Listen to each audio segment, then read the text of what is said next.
譬如说像，譬如说民雄的鹅肉冬粉这种，就是没有菜的，我就会觉得很痛苦。哦，你都是肉，都是淀粉类，都是淀粉类，都是整个蛋饭啊、糕面啊这种我就不行。哦，对，等一下哦，testing，好，太远了。我现在试录看看。好，哎，你有听我声音吗？有啊要很靠近。test，你讲话好了。test，可以。好，那我们就直接开始吧。好，OK，开始。好，大家好，我叫金矿。大家好，我是 Sean，欢迎来到男人创业日常。等，这个不对。欢迎收听。好，欢迎收听。好，再次哈。好，大家好，我叫金矿。大家好，我是 Sean，欢迎收听男人创业日常，窥探创业者的生活大小事。好，我们今天要聊什么主题？我们今天要聊的主题，其实就是我上礼拜我有特地到了 Sean 的那个展览馆去看一下。你好像在上礼拜的话有参与了一个宠物展，对不对？没错，热腾腾的刚结束，上礼拜有台南的宠物展，我们刚参展完4天这样子。对，所以我们就是密集，就是觉得应该趁这种感觉还在的时候，赶快敲个时间，然后来聊一下，就是这次针对展览的话，有什么就是在 Sean 这边的话有什么体验，然后甚至说，我到现场其实有帮忙做一下调整，蛮多调整。对，就是可能以我们平常在跑展看展的时候的概念，然后去帮他做微调这样子。然后我觉得这件事情可以蛮值得来分享，就是因为就是我们上一集有跟听众聊到，就是其实 Sean 的部分他很擅长在线上的经营，那我个人的部分就是比较擅长是在线下实体店面的经营的部分，所以我们觉得其实这2件事情是可以结合，然后透过彼此的能力，所以我觉得刚好这次展我们做了一个稍微小小的试炼这样子，没错，所以为什么我会想要来跟大家复盘一下这次我在宠物展的经验，也是因为，就像刚刚金矿讲的，原本我们都在线上嘛，那我相信应该有一些听众也是可能主要都主打电商，但是如果今天我们走到了实体的，不管市集啊，那或者像各种展览也好的话，那有没有什么需要关注的一些重点？例如说，我第一个遇到的很大的挑战就是，我要怎么样去陈设我整个柜位的感觉？我要怎么样走出从网络的世界到实体站？就网友终于要现身了这样子。所以确实这是我第4次的宠物展。那前3次我抱持的心态就是好，如果我预算有限，那我想要先一步一步的来去做测试。当然我知道我可以花个几10万，请一些展场的专门在做设计的公司帮我去做嘛。但是我想要考量到就是我能不能够软硬体同时都能够真的把它到位，因为不是靠设计就能够很完美，包含销售啊，包含你怎么样做定价策略啊，包含你能不能够把你线上的客群也带来现场，我觉得这些都是很重要的关键。那我觉得我们这一集我们主要会 focus 在我怎么样去在这一次的摊位的视觉或陈列上面做了哪些努力之后，然后我自己感受到不一样的收获这样子。因为前情提要是前3次我们都自己硬搞，是对，讲白话一点就是我们去网络上面找一些图片，我们就直接输出成大的背景布幕，然后就直接把它挂上去。而这我觉得听起来其实蛮好，就是我觉得至少你有新的开始，然后很多人因为害怕不够完美，可是我认为每件事情它刚开始不会是完美的。对，没错，真的就是这样。我们也想说，反正我们就是抱持着一定会改，就算我们第一次花了20-30万找了展场公司之后，我100%我也觉得我还是会想要觉得这里不够好，那里不够好，下次还要再改。因为我相信很多的设计师，他其实都很需要跟业主有很完整、很细腻的沟通，他们才会真的呈现出连业主也都很能够认同的作品嘛。所以如果我第一次我就找了设计师，可是我连我自己要什么根本不知道，我觉得那绝对连自己做出来也不会很满意，就会变成灾难。对，所以我就是觉得这样到了第4次之后，开始有其实真的也蛮感谢金矿，让我有一些新的怎么讲学习跟冲击，我自己有很明显的可以感受到这样子的从不同专业的人来一起去完成这个柜位的陈列，那有多不一样的差别这样子。确实，我觉得刚刚从孙林在分享，其实就像刚刚讲到，大可花的几十万或10-20万来做一个展场规划。可是我认为，当时我们刚开始在聊的时候，就有一个最大问题，创业者他并没有这么多资金可以投入。没错。然后这是第一点，然后第二点的话就是。你根本没有在现场或市场实际走访过，你怎么知道你需求在哪里？对，所以我听到的第二点重点就在这边，你要更了解你的客人要什么，跟客人的动线怎么走，你要用什么方式跟他们沟通。那这样的话，你才有办法把这些功课丢给设计的团队，然后你才有办法去知道你要什么，那他可以做出你要的东西。是，其实就像是我们的销售业也会一改再改啊，也会做 A/B test 啊。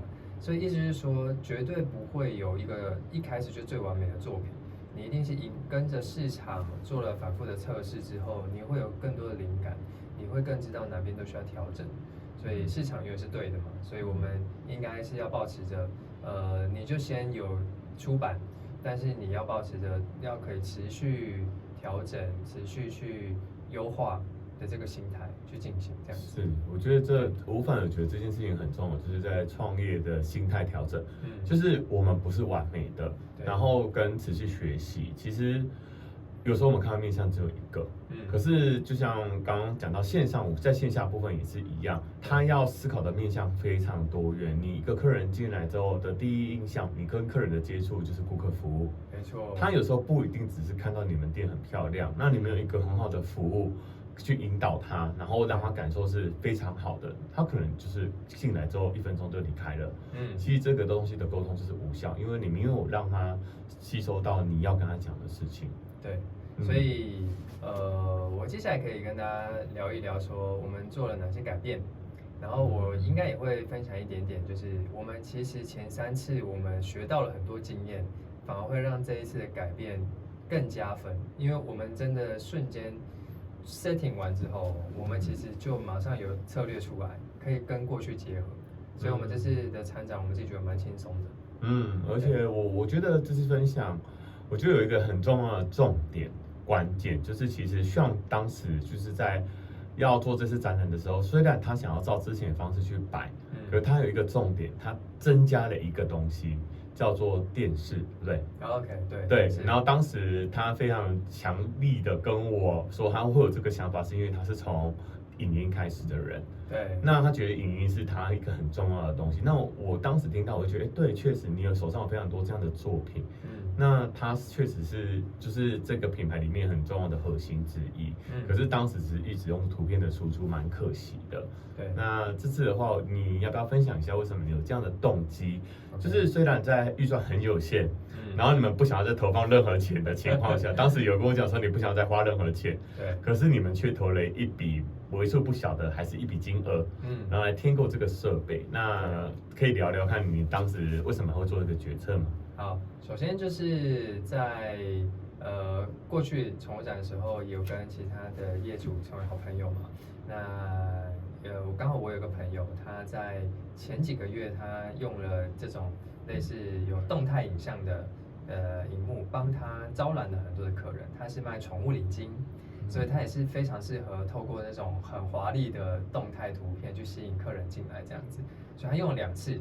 第一次他觉得效果非常好，然后第2次他觉得效果还行，但是我获得资讯就是，如果这个东西确实是蛮吸睛的，那我自己就觉得我想试试看，因为我们盘点自己资源，发现我就是有很多已经拍好的影片啊。那其实我们在前3次的时候我们就有弄，可是我们用的是一个超级小的 iPad，那个根本就是不会有任何人看到这样子，很小，超级绝对99%会被遗忘这样子。可是我依稀有印象，就是只要有人发现那个 iPad， 有一些人就会停下来，譬如说小朋友，因为小朋友的视线呢，刚好就会跟那个桌子是一样高，所以他们会比大人更快看到那个东西，然后他们就会停下来。所以我觉得影像的东西，它绝对是一个我们能够有点像是一个赌注、一个测试，它应该可以，我们预测它应该可以帮助我们至少再多留一些注意力在我们摊位。所以我们就觉得好，那既然这样，再加上我们同业朋友的经验，我就决定就是赌一把。然后加上为什么我敢花这个钱，是因为如果这个东西没有效的话，我们就回家自己看 Netflix 的电视，就是变转为自己用就对了，公器私用。没有啦，其实因为它可以持续的运用，它不是像一些消耗品，像有些宠物展，你后面的背板你用贴的，那你就是你这次花了几千块弄输出这些东西，就是要就丢掉了。但是电视这个东西它是可以持续用，那加上我也想到，我们未来有讲课需求什么什么的，我们就自己你知道，说服自己说这个东西买下去，它不会只是单纯宠物展用，对，它其实可以用在很多不同的情境。所以对我们来说，我们就不觉得它是一个会让我们觉得很痛、负担很大的消耗品。对，它是生财工具，它真的就是生财工具这样子。对，所以我们就决定这样用。哦 ，OK， 因为我这边也比较好奇说，那这一次展览我们多添购，除了我们刚刚讲到陈列的微调嘛，对，陈列的微调，这个我觉得我们可能等一下再来分享。那但针对于影音的部分，你认为这次展览对你的帮助在哪些？因为刚刚已经讲这是你的想法，所以你们做了这个决定。那它实际在现场实务上，你会觉得有什么状况？我觉得也可以跟大家分享。有时候想的跟现场确实会有一点落差吧。好，首先我讲一下用电视的优势。那这个电视它的屏幕27寸，27寸大家可以想一下，它其实如果说你跟一般的大图卡比起来，坦白说它已经算大了，可是也没有到大到哪里去，就差不多。所以有一些人就会想说，那我就是把背板啊，我做一些立体的东西，图卡、静态的东西，我输出一样也可以。那电视有真的会更有吸引力吗？那有一个关键是因为宠物展它的空间它是比较偏暗的，那电视它会有亮度，就你可以想象一下，就很像是捷运的灯箱那样子，它是会从里面投射灯出来，所以它会更容易的去吸引到别人的视觉，会知道有这个东西在这里。跟图卡，因为现场那么多人，全部都是各种华丽的输出，然后宠物展又是各种可爱的颜色，各种产品。各种狗跟猫，所以有太多会被吸引注意力的地方。可是就在这个光线呢没有到很明亮的地方，突然有一个很明亮的东西，所以它确实是一个蛮大的优势，这是第一个。然后第二个就是因为我们的产品，它是我们把它设定，它是有功能性的，它是可以帮助人跟猫之间有互动的，所以刚好我们拍了非常多，这一两年来拍了很多我们跟猫咪互动的影片。我们也很习惯的就会用我们这些产品来去做训练，所以这些影片每一个训练呢，比如说从帮猫咪剪指甲啦，然后跟猫咪击掌，教猫咪坐下等等的，它就是一步一步的人跟猫咪互动的影片。那这些非常有助于我们让消费者快速理解说，哦，你说这个东西可以用来人猫互动，那是在互动什么？或是我没有要跟猫咪什么互动啊，就给猫咪吃零食啊，你这不就是零食吗？跟一般零食有什么差别？你们这整排宠物展的大家都在卖这个冻干啊，有什么差别？可他当一看到影片之后，他马上就可以想到说，对耶，我们家这个可以用来做剪指甲什么，或是真的会有那种情侣，他就会跟他说，你可以用这个教他坐下啦，什么什么的，或者说，你要不要训练一下猫？你看人家猫那么聪明。就是它真的可以增加很多客人的情境吗？情境，对，他们会有很多的投射，他们已经在想的不是我要买或不买，而是他们可以用在哪里，所以它好像已经进阶到第2阶段了，所以他们只剩下我们要用在什么情境，或是我们要选什么口味 ，OK， 而不是在选择说，这个好贵，或是这个我要买吗？不买这样子。哦，所以电视的话还有一个功能，就是其实。平面的图片的话，它比较自视，对，然后可能它要靠想象，对，而且不亮，对，不亮，然后你要靠打灯，那如果听起来的话，变成说你的电视是直接给它情景，对，而不是单一直用口头说明让它自己去想象，所以你会有一个很动态的画面，直接去引导它，那它可能注意力就不是放在冻干上，而是我的猫咪也需要这样被训练，所以我需要这个东西。对。OK，而且画面传递会很一致。譬如说，我现在问大家说，请大家想象一下灰色的大象。你想的大象跟我想的大象一定长得不一样，可我没有办法确认啊。但是如果今天我们就是有很明显的，就是有很实际的影像，我告诉他就是这样用。对，那我可以更能够确定的是，我可以把我要传递的讯息传递到他的脑海里面。我觉得这件事情蛮重要的，就是可能在卖场上面，好像有时候它只是一个文字，是靠你去想象。对。可是你这个东西，其实你看过是无感的。无感，真的。无感。那如果你借由动态，对，那跟引导，你可能引导他们说，像我们猫会怎么做，然后怎么做，然后你跟他说人猫互动，什么叫人猫互动？我就是很空。可是你就给他影片看说，你看人猫互动我们有几掌。那他这个影片跟画面去带，都跟你的声音在讲解，感觉好像就会更容易去把它带到你的那个情境里面。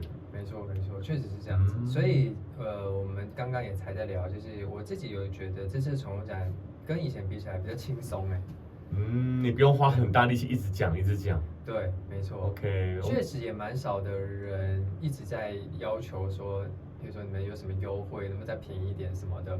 就是我反而觉得他们真的是在想的比较多，是在可以怎么用，他们甚至会再多问我们一点有关于怎么使用。你没有开启他们的左脑，你开启了他的右脑。对，我没有一直要跟你讲数字，我要跟你讲的是感觉。对，我跟你讲的是情境。对，因为我觉得刚刚其实我们在录之前有讲到一个很大的重点啊，就是其实希望那边有分享说，其实声音很重要，声音很重要。因为现场的话要靠声音去吸引客人的注意，所以我们刚刚有开玩笑说，还是你要带你的猫来录一下 podcast， 然后以后这个声音呢就会放在他的展场里面。其实我刚刚就脑袋其实绕过就是无感体验。对你这样讲，我觉得更应该要这样做。因为你的影片在跑，声音就要出来。对。然后其实客人是会被你包到你的情境里面。对。你整个情境，因为我跟徐朗认识，他就是一直想要打造在家照顾猫那种感觉，所以他有一个图片，虽然是看起来非常假的那个硬的那个沙发，可是我可以知道他要给客人的感受是什么。对，所以我觉得这件事情我听完之后，我反而会觉得，如果有一点声音，然后你把我整个带进去，就像我去买香水一样，他一定会把你带到那情境，然后叫你眼睛闭起来去闻。然后他嘴巴还会在讲说，你想想看你在哪里，森林的话，我们里面的味道是哪些味道？那你慢慢去感受。那我好像听起来感觉好像可以，这种感觉就是你在互动猫的时候，然后有猫的声音，那可能因为我觉得声音其实会影响，就像我在餐厅就是提供会听到洗碗盘的声音。对，那我觉得每个情境一定有它特殊的声音，那这些声音如果被带出来，或许我会觉得我更有感觉，然后我会觉得说这个品牌好细心哦。对，我不会一直开启就是我的左脑，就是说我要几包比较划算，我要多少比较划算，我这样很划算这件事情啦。因为我是昨天在听品牌课程的时候，他刚刚讲到这件事情，就是你不要想办法一直要开启客人的左脑思维，因为他只会一直比价，甚至花很多时间在比价格跟你比。那如果是真的一个品牌，他在做的事是开启你的右脑，他卖你的是情境，然后卖你的是个感觉，然后开启你的想象力，对。那我觉得，这听起来好像就是你慢慢有在转换这个感觉，就是原本说我几包比较划算，然后他买几送几，然后送课程加2000，这我觉得是理工科的一概做法。没有，这个我不认同。我确实一开始就非常的知道说要想办法去开启别人的右脑。对，只是那个细腻度啦。我觉得还有说你做的到不到位。OK。对，就是像我们从一开始，就像有从图片，然后到慢慢的因为。为什么我们会？我觉得这也是现实所逼，就是我们自己知道我们的产品，如果跟市面上比起来，其实有很多都是卖类似的产品，所以你不可能再跟人家比价了嘛。那一定就是要想办法去叠加你们产品的其实背后能够传递出来更多的东西。所以我那时候遇到最大的挑战反而是我要怎么样让别人知道我们其实是从猫咪行为咨询的这个角度出发来设计出来的产品。所以这对我来说是一个很大的挑战，反而是这个，就是我要如何把这个已经是一个概念式的东西，它要变得更走进消费者，他们能够体验到，他们体会到，对，就是这个感觉。我觉得我在挑战的是这一段路。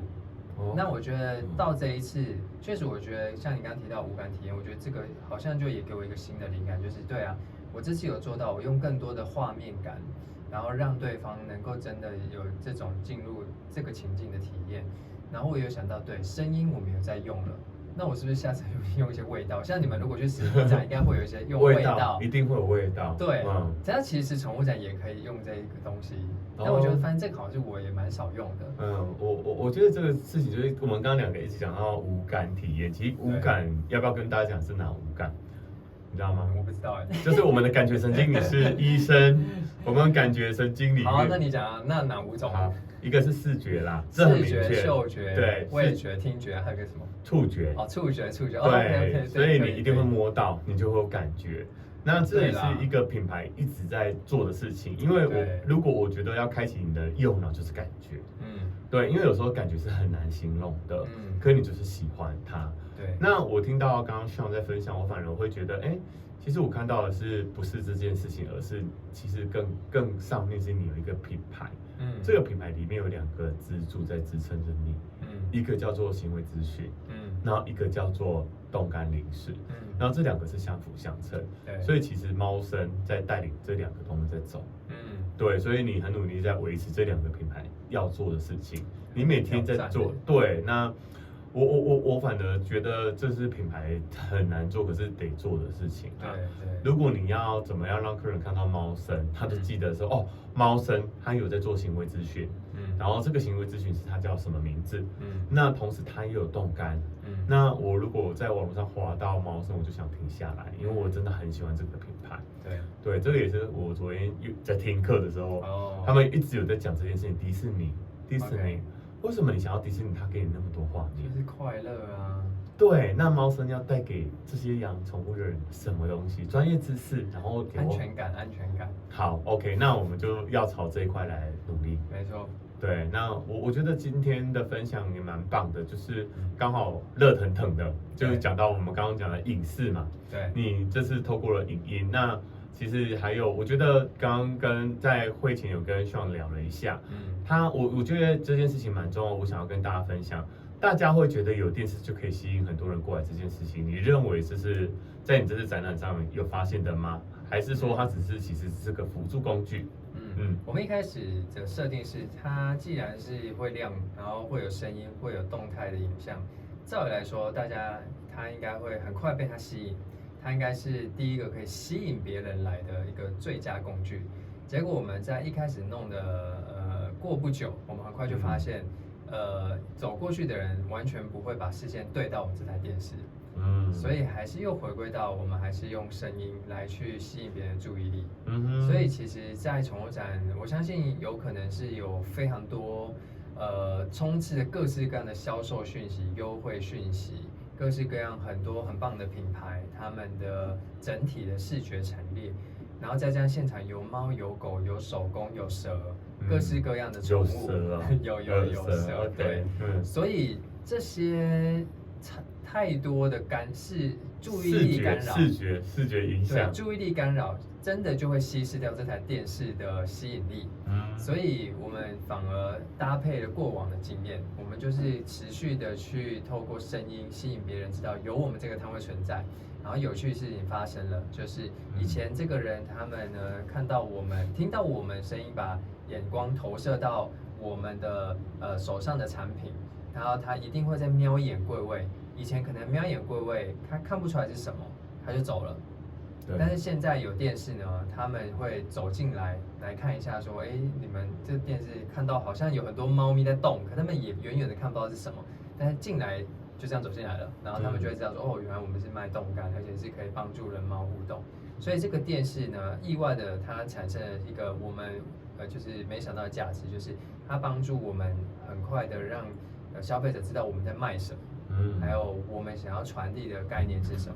然后跟它很快的可以投入到情境，所以这边的概念就很像是我们让人流进来了，可是这个电视去帮助透过人的接触打招呼，对，然后这个电视帮助我们转换，也就是说它让消费者更容易的买单，所以其实，在摊位里面，犹豫太久的人不多。所以你就是你讲的，你不用耗费那么多心力，一直持续的沟通跟输出你们的资讯。对。OK， 我们讲了，它可以很容易懂，因为我们有同样这个电视荧幕来去同步说，你就是可以用在哪里哪里哪里。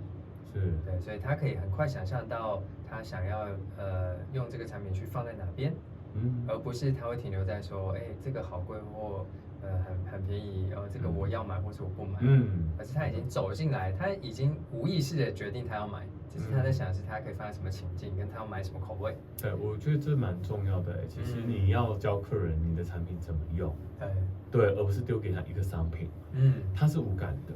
可是你给他一个情境，怎么使用它，那可能就会增加他的购买意愿。那你从我听起来是你又把影片自录了，其实你就是一个行为训练专家，对，所以他间接在这个荧幕里面就是2个讯息会带给你。就我训练宠物的时候，我再给他我的冻干，这个其实就是2个品牌都有在做的事情。确实，这个其实也跟电商经营真的也蛮像的。就是我们会有销售漏斗啊，那我这次确实我们这样讨论完，我有更深刻的体悟，就是对我们现场也要有个销售漏斗。那你有没有先想好你的漏斗是怎么走？这次就很清晰。不然以前宠物展就是宠物展要什么要有摊位设计，它是块状的，就是我少了摊位设计，我少了优惠，我少了产品。你就是一直好像一块一块一块把它拼起来，可是你没有那个销售的脉络的时候，就会做得很辛苦或很混乱，或是你会找不到重点可能是什么。可是我觉得这是过程啊，其实我们也是这样走过来的。对啊，其实大家都是一样，然后走到现在，它就是属于猫生的样子，你也慢慢在拼凑它的样子，然后你慢慢把你们的建构更完整。对，类似像我们的 podcast 一样，我们也是先做嘛，对啊，先聊，对，然后怕说这些东西之后就没了，因为聊过就忘了。那我觉得这些都是我们很珍贵的经验，这样子。对，没错。对啊，所以我们聊到现在的话，大概几分钟？这半小时了。对，所以我们已经超过半小时，感觉要剪成2集。我们可以做结尾，因为我觉得应该还好，剪一剪应该还 OK。因为我觉得这次展场的话，还有一个重点就是视觉调整。那当然视觉调整的话，我们可以看要不要放在我们下一次，因为再来我们这集是上集。对，我们这里是上集，然后下一集的话，我们就来聊聊看。除了影音之外，然后我们做了哪些东西，让客人可以更 focus？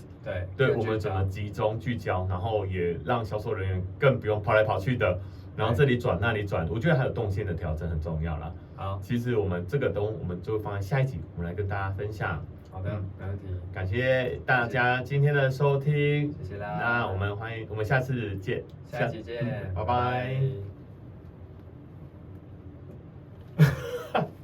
突然聊太久，超久的。我觉得以我们的那个聊天的模式，一集20分钟，我觉得还 OK。一集20分，要先按暂停还是直接？要，按。好，这样比较好剪。我按。